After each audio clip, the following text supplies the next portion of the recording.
আসসালামু আলাইকুম, welcome to my channel titbit recipes. আশা করি সবাই ভালো আছেন। আমি গরুর মাংস দিয়ে কিভাবে মজাদার আচার বানানো যায় সেই রেসিপি শেয়ার করব আপনাদের সাথে। আচার বানানোর জন্য হাড় ও চর্বি ছাড়া গরুর মাংস নিয়েছি 600 গ্রাম।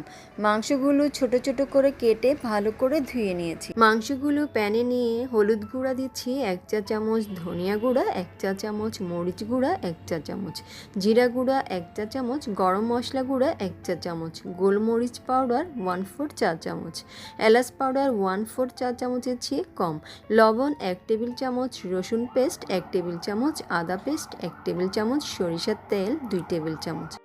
এবার মাংসের সাথে তেল ও মশলা ভালো করে মিশিয়ে পানি দিয়ে দিচ্ছি 1 কাপ। এরপর নেড়ে ঢাকনা দিয়ে সিদ্ধ করে নেব।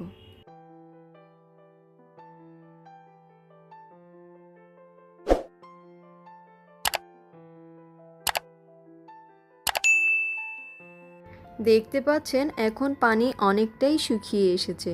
এর মাঝখানে আমি আরও দুবার ঢাকনা তুলে নেড়ে দিয়েছি। আমি আবারও নেড়ে ঢাকনা দিয়ে দিচ্ছি।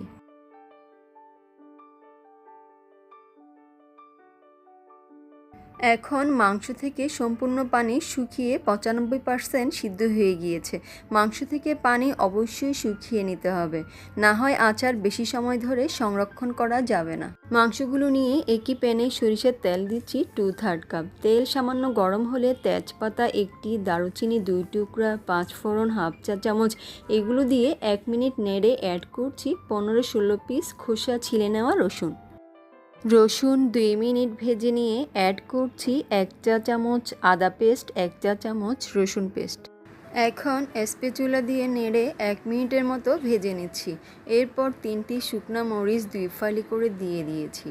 জিরা গুঁড়া অ্যাড করছি 1 চা চামচ, হলুদ গুঁড়া 1 চা চামচ, ধনিয়া গুঁড়া 1 চা চামচ, মরিচ গুঁড়া 1 চা চামচ। এবার অ্যাড করব আগে থেকে চুলায় হালকা তেলে ব্লেন্ড করা মশলা। শুকনা মরিচ 2টা, মৌরি 1 চা চামচ, 5 ফোড়ন 1 টেবিল চামচ। এই মশলাটা দিয়ে নেড়ে সিদ্ধ করে রাখা মাংসগুলো দিয়ে নেড়ে ঢাকনা দিয়ে দিব।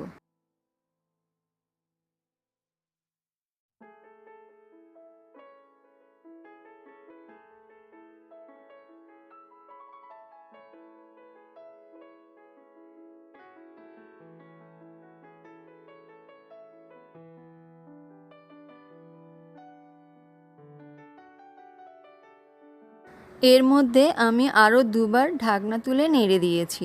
এখন আবারও নেড়ে গরম মশলা অ্যাড করছি 1/2 চা চামচ, তেঁতুলের পিউরি 1/4 কাপ, লেবু 2 টুকরা অর্থাৎ 1 টেবিল চামচের মতো লেবুর রস এগুলো দিয়ে ভালো করে নেড়ে দিব।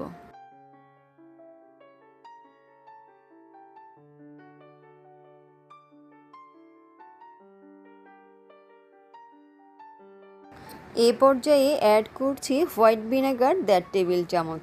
এটি দিয়ে নেড়ে ঢাকনা দিয়ে জাল করব আরও 3 মিনিটের মতো। আমি চেক করে আরও অল্প লবণ অ্যাড করেছিলাম।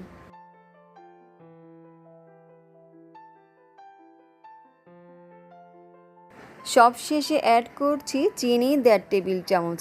এটি ভালো করে নেড়ে ঢাকনা দিয়ে 2 মিনিটের মতো জাল করব।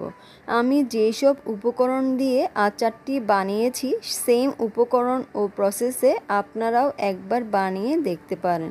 আশা করি আপনাদেরটিও ভালো হবে। আচার সম্পূর্ণ হয়ে গিয়েছে। আমি একটি প্লেটে নিয়ে আপনাদের সার্ভ করে দেখাচ্ছি। আপনারা কাচের জারে ভরে সংরক্ষণ করে রাখতে পারেন। আমার চ্যানেলটি ভালো লাগলে প্লিজ আমার চ্যানেলটি সাবস্ক্রাইব করে পাশে থাকবেন। আর যারা সাবস্ক্রাইব করেছেন তাদেরকে অসংখ্য ধন্যবাদ। লাইক, কমেন্ট এবং শেয়ার করবেন। আল্লাহ হাফেজ।